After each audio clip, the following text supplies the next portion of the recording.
Salut, vendredi 6 décembre 2024. Vous vous souvenez?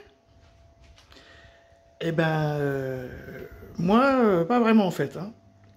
Ramayad, je sais qu'elle a été ministre, ça c'est marqué, mais de quoi? Aucune idée, et quand? Je ne sais pas. J'ai même pas cherché, je m'en fous en fait.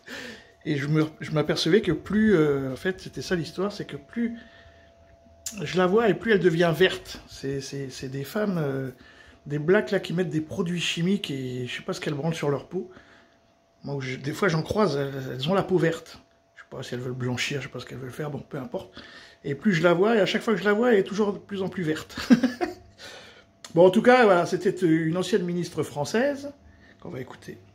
Cet été, de l'élection législative anticipée et puis la construction d'une majorité. Et maintenant, possible, elle est pas possible, directrice à Atlantic Council.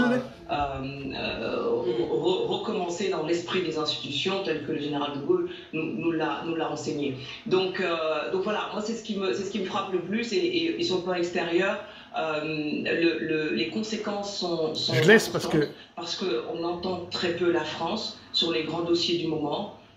Il y a une vraie attente. Je peux vous dire que depuis Washington et même le reste du monde, parce que ça va bien au-delà des États-Unis. Voilà.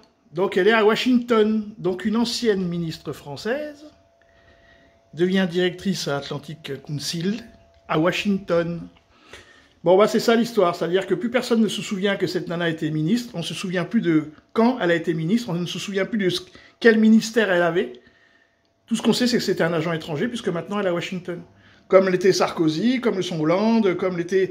Tout ça, c'est des gens qui naissent à l'étranger, qui viennent ici, et ils font leur nid, comme un coucou, puis après, ils jettent tout ce qui est bon, et puis il n'y a que de la merde. Puis une fois que c'est trop merdique, eh ben, ils se cassent vivre à l'étranger. Il y en a plein comme ça, plein. Comment il s'appelle, là, le mec d'Atos, là... Thierry Breton. Bah, ce gars, il a quand même la nationalité sénégalaise, comme elle. Donc, le gars, tu dis, ah bon, t'es Thierry Breton, toi qui étais directeur européen, je sais pas quoi, là, t'as la nationalité sénégalaise. Bah oui, parce que pour les impôts, c'est plus pratique. Voilà.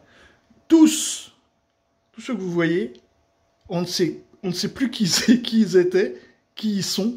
Tout ce qu'on sait, c'est qu'ils gagnent maintenant beaucoup d'argent et qu'ils ont bien détruit la France. Salut les amis!